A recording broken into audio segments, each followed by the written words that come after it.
Good morning, આપ જોઈ રહ્યા છો ગુજરાતની નંબર 1 ન્યૂઝ ચેનલ ઝી 24 કલાક. આપની સાથે હું છું ખ્યાતિ. સતત ધ્રુજી રહી છે ગીર સોમનાથની તાલાલાની ધરા. તાલાલામાં 12 કલાકમાં 13 આંચકા આવ્યા છે. સવારે 2:41 કલાકે 3.1ની તીવ્રતાનો આંચકો અનુભવાયો. સતત આવતા આંચકાથી સ્થાનિકોમાં ભય જોવા મળી રહ્યો છે. ધાવા, સુરવા, હડમતિયા, માધુપુર સહિતના વિસ્તારોમાં આંચકા જોવા મળી રહ્યા છે. લોકો સતત ભૂકંપના આંચકાનો અનુભવ કરી રહ્યા છે. એક નહીં પરંતુ 2 થી 3 વખત સતત આવતા આંચકાથી સ્થાનિકોમાં ભયની લાગણી જોવા મળી રહી છે. તાલાલાની ધરતી ધ્રુજી. ધાવા, સુરવા, હડમતિયા સહિત તમામ વિસ્તારોની અંદર ભૂકંપના આંચકાનો અનુભવ સતત ધ્રુજી રહી છે ગીર સોમનાથના તાલાલાની ધરા.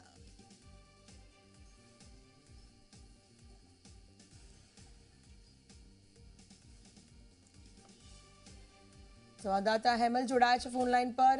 હેમલ, જણાવશો કે હાલમાં શું છે પરિસ્થિતિ? સતત આવતા આંચકાથી લોકોમાં પણ ભય છે ત્યારે.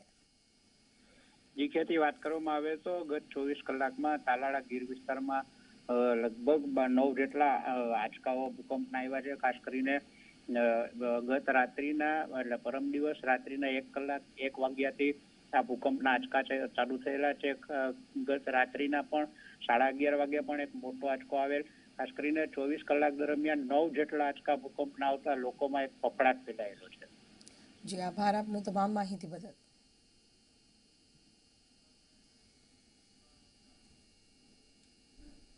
રાજકોટ કાંડમાં 3 ડોક્ટર્સની ધરપકડ કરવામાં આવી છે. ડોક્ટર પ્રકાશ મોઢા, ડોક્ટર તેજસ કરમટા, ડોક્ટર વિશાલ મોઢાની પોલીસે કરી ધરપકડ. કોરોના ટેસ્ટ નેગેટિવ આવતા કરવામાં આવી ધરપકડ. રવિવારે 3 ડોક્ટર્સની અટકાયત કરવામાં આવી હતી. ઉદય શિવાનંદ હોસ્પિટલમાં આગ લાગી હતી ત્યારે આગમાં 5 લોકોના મૃત્યુ થયા હતા.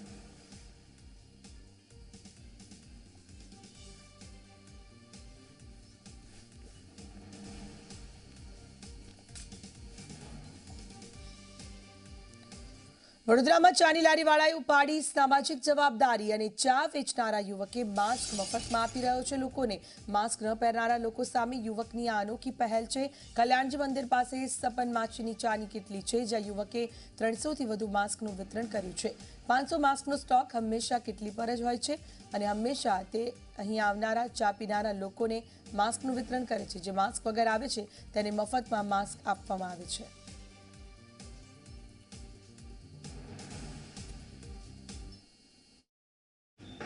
કોરોના વાયરસની મહામારીમાં સામાન્ય માણસોએ આગળ આવવું જોઈએ અને નિયમોનું પાલન કરવું જોઈએ તેવા નિવેદનો તમે સાંભળ્યા હશે. પરંતુ આજે અમે તમને વડોદરા શહેરના માંડવી વિસ્તારમાં આવેલ જે હવેલી છે ત્યાંના દ્રશ્યો બતાવવા જઈ રહ્યા છે. આ સપનભાઈ છે. સપનભાઈ અહીંયા ચાની લારી ચલાવે છે. સપનભાઈએ એક નવું બીડું ઉપાડ્યું છે. લોકોની સેવા કરવાનો અનેરો એમનો પ્રયાસ છે. ચા જે છે 10 રૂપિયામાં ચા તે વેચી રહ્યા છે, કોફી પણ વેચી રહ્યા છે. પરંતુ સાથે સાથે લોકોની સુરક્ષાની વાત આવે છે ત્યારે તેઓ જોઈ રહ્યા છો કે કોઈ પણ વ્યક્તિ આવતું હોય છે ચા લેવા માટે ત્યારે 10 રૂપિયાની ચા સાથે તેઓ માસ્ક પણ જે લોકો છે તેમને ફ્રીમાં આપી રહ્યા છે. ખાસ કરીને વાત કરીએ ગાઈડલાઇનના પાલનની તો તમામ લોકો અહીંયા સોશિયલ ડિસ્ટન્સ મેન્ટેન કરીને ઊભા છે. જો કોઈ વ્યક્તિ સોશિયલ ડિસ્ટન્સ મેન્ટેન નથી કરતું, ગાઈડલાઇનનું પાલન નથી કરતું, ત્યાં વ્યક્તિને અહીંયા ચા આપવામાં નથી આવતી. ખાસ કરીને વાત કરીએ તો માસ્કની, તો સપનભાઈ સાથે આપણે સીધી વાત કરીએ અને જાણવાનો પ્રયાસ કરીએ. સપનભાઈ, શું કહેશો? અનેરું બીડું ઉપાડ્યું છે, લોકોને ચાની સાથે માસ્ક તમે ફ્રીમાં આપી રહ્યા છો. આજે એક જ ગાઈડલાઇન્સ છે જેની માટે ગવર્મેન્ટ જે કે છે ન્યૂઝ આપે છે કે તમે અવશ્ય હમણાં માસ્ક પહેરો જ્યાં સુધીને વેક્સિન નથી આવી હતી ત્યાં સુધીને. તો જનતાને જાગૃતતા માટે જ આ વસ્તુનું આપણે એ કર્યું છે કે માસ્ક વિતરણ કરી અને દરેક વ્યક્તિ દીઠ માસ્ક ફરજિયાત પહેરે એની માટે. બરાબર. ખાસ કરીને બીજી વાત કરીએ તો મોટા મોલના સંચાલકો હોય કે દુકાનવાળા નિયમોનું પાલન નથી કરતા અને તેમની સામે દંડાત્મક કાર્યવાહી થઈ રહી છે. તેવામાં તમે સામાન્ય ચાની લારી ચલાવો છો અને બીડું ઉપાડ્યું છે, લોકોની સેવા કરી રહ્યા છો, એના વિશે શું કહેશો? મારો ધ્યેય એ જ છે કે મેં નોર્મલ એક ચાનો બિઝનેસ કરું છું, બરાબર છે. તો મારા ત્યાં ફક્ત 10 રૂપિયાની ચા હોય છે. જેમ કે આપણે અનાજની દુકાન છે, કોઈ પણ પાન ગુટકાની, કોઈ પણ પાન મસાલાની દુકાન છે કે કોઈ વ્યક્તિ એ 500 રૂપિયાનો તો સામાન બહારથી લે છે. તો એક સાથે એક માસ્ક આપે તો દરેક વ્યક્તિને જાગૃતતા અને માસ્ક વિતરણ એ પણ ચાલુ કરે તો બહુ સારું રહેશે દરેક વ્યક્તિ માટે, જેથી કરીને પોતાનો સ્વાસ્થ્ય કરવું અને પોતાના ફેમિલીને પણ બચાવી શકે. ચોક્કસથી. તો આ સામાન્ય ચાની લારી ચલાવનારા સપનભાઈ માછી છે. આપણે એમની પાસેથી ઘણું બધું શીખવાનું છે કારણ કે અત્યારે જે મહામારી ચાલી રહી છે ત્યારે વડોદરા શહેરની અંદર જે નિયમોનું પાલન નહીં કરનાર વેપારીઓ છે, મોટા મોટા મોલના સંચાલકો છે, તમામ લોકો સામે દંડાત્મક કાર્યવાહી કરવામાં આવી રહી છે. ત્યારે આ સામાન્ય ચાવાળો જે માણસ છે તે સમાજમાં દાખલારૂપ સાબિત થઈ રહ્યો છે અને ચાની સાથે માસ્કનું વિતરણ ફ્રીમાં કરી રહ્યો છે. આમ કરીને તે એના થકી બનતા તમામ પ્રકારના પ્રયાસો કરી રહ્યો છે અને સરકારને સાથ સહકાર પૂરતો તેના તરફથી આપી રહ્યો છે. કેમેરા પર્સન મુકુંદ દવે સાથે હાર્દિક દીક્ષિત, ઝી મીડિયા, વડોદરા. કોરોના કાળમાં થતા લગ્નોમાં વરપક્ષ અને કન્યા પક્ષના સભ્યો તેમજ જાનૈયાઓને પહેરવા માટેના માસ્ક સુરતમાં ખાસ બનાવવામાં આવી રહ્યા છે. સમગ્ર દેશમાં લગ્નસરાની સિઝન ચાલી રહી છે ત્યારે સુરતમાં એવા માસ્ક બની રહ્યા છે જે એન્ટીબેક્ટેરિયલ છે, રીયુઝેબલ છે અને એન્ટીમાઇક્રોબિયલ છે. ઓસ્ટ્રેલિયાથી કેમિકલ લાવી આ માસ્ક બનાવવાની કામમાં ઉપયોગમાં લેવામાં આવ્યું છે. અલગ અલગ બજેટમાં ફીટ બેસે એવા માસ્ક સુરતમાં બની રહ્યા છે. જરદોશી વર્ક, મોતી વર્ક અને સાદા માસ્ક પણ સુરતમાં બની રહ્યા છે.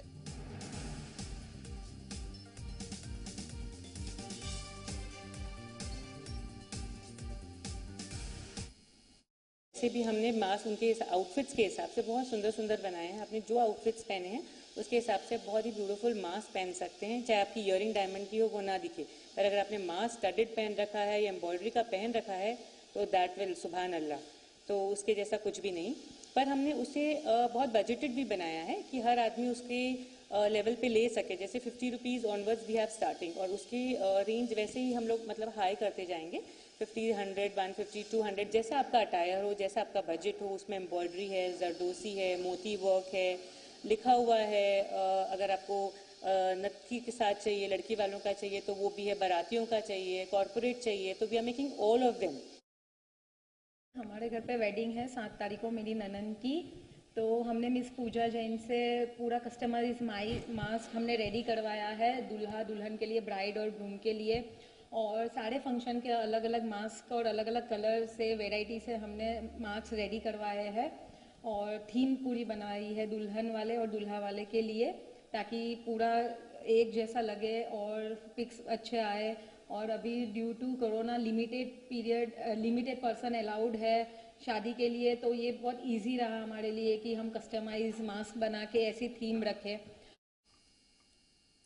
કોરોના કાળમાં ફાર્મા સેક્ટરમાં જોવા મળી તેજી. કોરોના કાળમાં ફાર્મા સેક્ટરની ભૂમિકા પ્રકાશમાં આવી. દુનિયાના 200 દેશોને ભારત દવા પૂરી પાડી રહ્યું છે. એપ્રિલથી સપ્ટેમ્બર 2020માં 15% દવાની નિકાસ વધી છે. દુનિયામાં ભારતની દવાની માંગ વધી. લોકડાઉનમાં સ્થાનિક સ્તરે નેગેટિવ ગ્રોથ હતો. જૂન બાદ સ્થાનિક સ્તરે ગ્રોથ વધી 9% સુધી પહોંચી ગયો છે. આત્મનિર્ભર યોજનાને ફાર્મા સેક્ટરમાં સારો પ્રતિસાદ મળ્યો. ભારત સરકારે production linked incentive scheme launch કરી. એપીઆઈ પાર્ક બનાવવાની સરકારી યોજના જાહેર કરી. પ્રથમ તબક્કામાં 10 કરોડની સ્કીમ જાહેર કરવામાં આવી તો બીજા તબક્કામાં 15,000 કરોડની સ્કીમ જાહેર કરી. દેશના 8 રાજ્યોએ એપીઆઈ પાર્ક સ્થાપવા માટે પહેલ કરી છે. એપીઆઈ શરૂ થશે તો 70 થી 80% એપીઆઈની આયાત ઘટશે. કોવિડ માટેની તમામ દવાના ઉત્પાદનમાં વધારો થયો છે. વિટામિન, ઝિંક, સી, હેઝિથ્રોમાઇસિન, આઇવર્મેક્ટિન, ફેવિપિરાવિરનું પણ ખાસ ઉત્પાદન વધ્યું છે.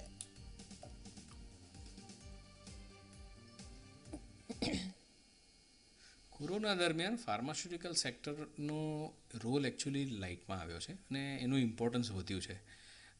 ભારત દુનિયાનું એક ફાર્મસી કહેવાય છે, એટલે આપણે લગભગ 200 દેશોને એસેન્શિયલ મેડિસિન્સ પ્રોવાઈડ કરીએ છીએ અને આ પીરિયડ દરમિયાન આપણે બી એક ફ્રન્ટલાઇન વર્કરની જેમ દવાઓ બને અને ડિસ્ટ્રીબ્યુટ થાય એમાં બહુ મોટો ફાળો ભજવ્યો છે ભારતે.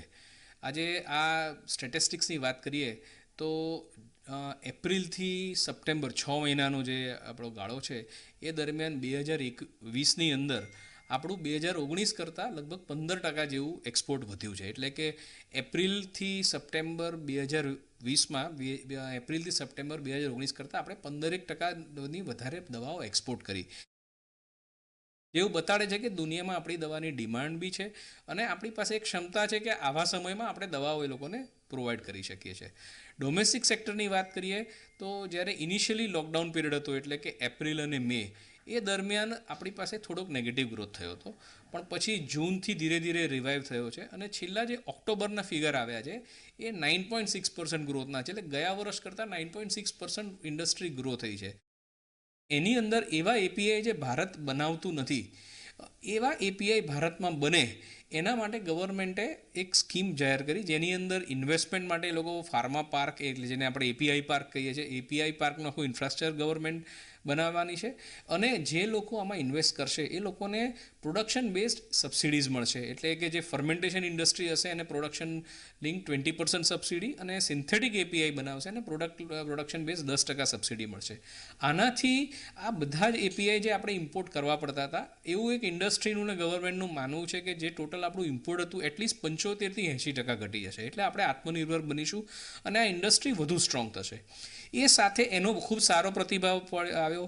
ગવર્મેન્ટે 3 પાર્ક જાહેર કરવાના હતા એપીઆઈમાં. એમાં લગભગ મારા સમજ પ્રમાણે 8 કે 9 સ્ટેટ્સે એપ્લાય કર્યું પોતાને ત્યાં એપીઆઈ પાર્ક આવે.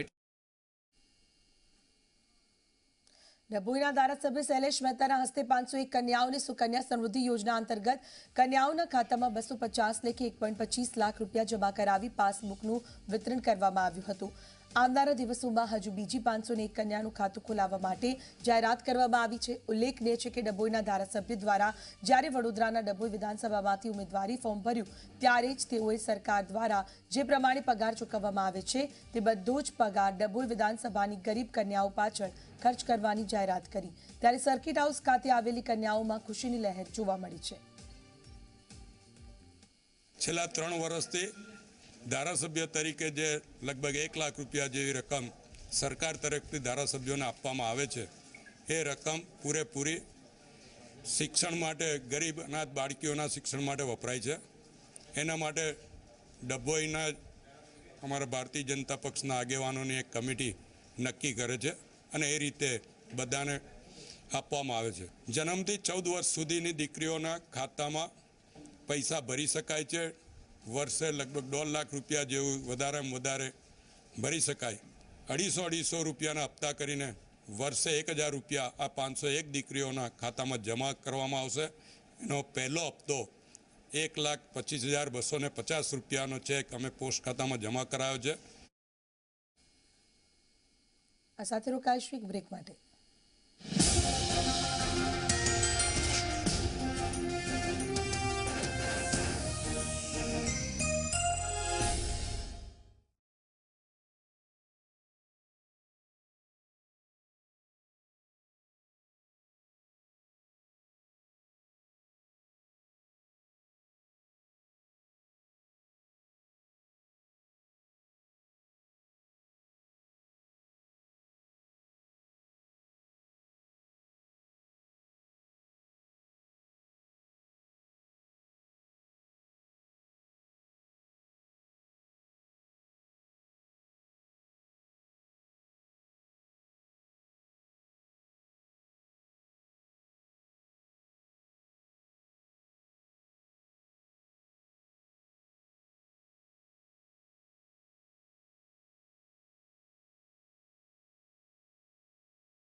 નવા કૃષિ કાયદાઓ સામે આંદોલન કરી રહેલા ખેડૂતો સાથેના વિવાદને ઉકેલવા માટે કેન્દ્ર સરકારે વધુ એક પ્રયાસ કર્યો છે. કેન્દ્રીય કૃષિ મંત્રી નરેન્દ્રસિંહ તોમરે ખેડૂત સંગઠનના નેતાઓને આજે વાતચીત માટે આમંત્રિત કર્યા.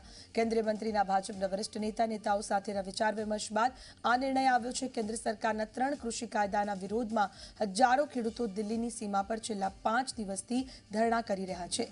આંદોલન કરી રહેલા ખેડૂતોનું કહેવું છે કે તેઓ સશસ્ત્ર વાતચીત નહીં સ્વીકારે. સાથે ચેતવણી આપી છે કે તેઓ રાષ્ટ્રીય રાજધાનીમાં આવતા તમામ માર્ગો બંધ કરી દેશે.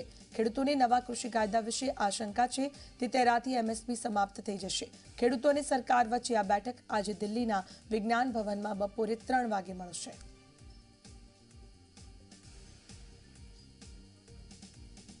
રવિ પાક માટે જૂનાગઢ કૃષિ યુનિવર્સિટી સંશોધિત બિયારણનું વિતરણ શરૂ કરવામાં આવ્યું. કૃષિ યુનિવર્સિટીના બીજા વિજ્ઞાન તકનીકી વિભાગે સંશોધન કરેલ ઘઉં અને ચણાના બિયારણનું વેચાણ શરૂ કર્યું, જેના માટે ખેડૂતોએ ઓનલાઈન રજીસ્ટ્રેશન કરાવવું પડશે. રજીસ્ટ્રેશન બાદ ડ્રો સિસ્ટમથી ખેડૂતોને એસએમએસ કરી બોલાવવામાં આવશે. આ સંશોધિત બિયારણથી ખેડૂતોને અન્ય બિયારણની સરખામણીએ 10 થી 15% વધુ ઉતારો મળે છે. એટલું જ નહીં, એક વખત બિયારણ લીધા બાદ એ જ પાકમાંથી 3 થી 4 વખત બિયારણ મળી રહે છે. સાથે આ સંશોધિત બિયારણના પાકમાં રોગ અને જીવાતથી ખેડૂતોને મુક્તિ પણ મળે છે. હાલ જે ખેડૂતોને બોલાવવામાં આવે છે તેમને 2 હેક્ટર જમીન હોય તો 5 બેગ બિયારણ આપી રહ્યા છે.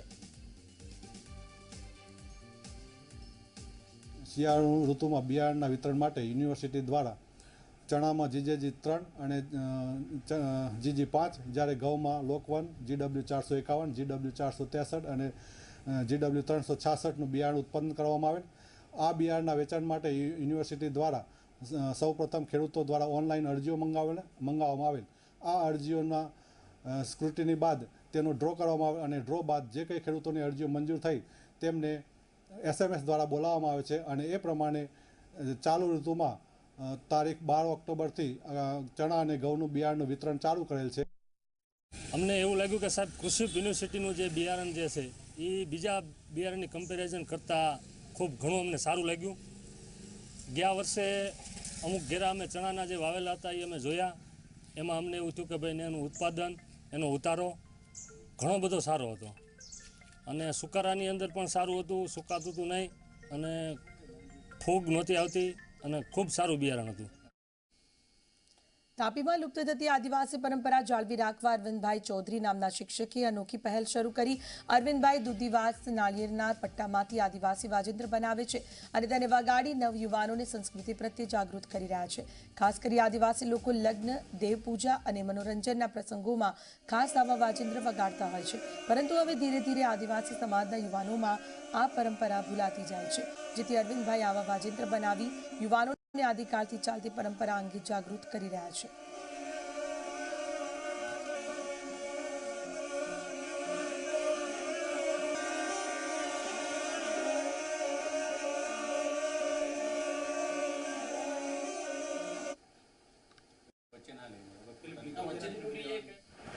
શરૂઆતમાં મારા વડવાઓએ આ મને વગાડ કર્યું, પછી કઈ રીતે બનાવાય એ બનાવતા શીખવ્યું. તો આજે હું એ બનાવું છું, વગાડું છું અને નવા જે યુવાનો છે એમને શીખવું છું. મારે ત્યાં થોડા યુવાનો શીખવા માટે આવે છે. આ અમારી ઓળખ છે, અસ્મિતા છે અમારી, અને એ અમારી જીવનશૈલી સાથે આખી જોડાયેલી બાબત છે કે આખો દિવસ ખેતરે કામ કરીને આવ્યા પછી સાંજે થાક ઉતારવા માટે અમારા લોકો આરામ કરવાનું નથી વિચારતા, પણ એ થાકને નાચીને ઉતારે.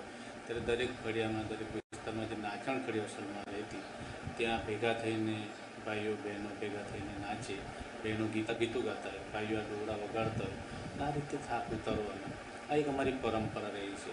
હવે જ્યારે હું આ શીખ્યો છું બનાવતા અને વગાડતા, તો મારી એક જવાબદારી બને કે મારી પેઢીને પણ આ મારે આપવું જોઈએ.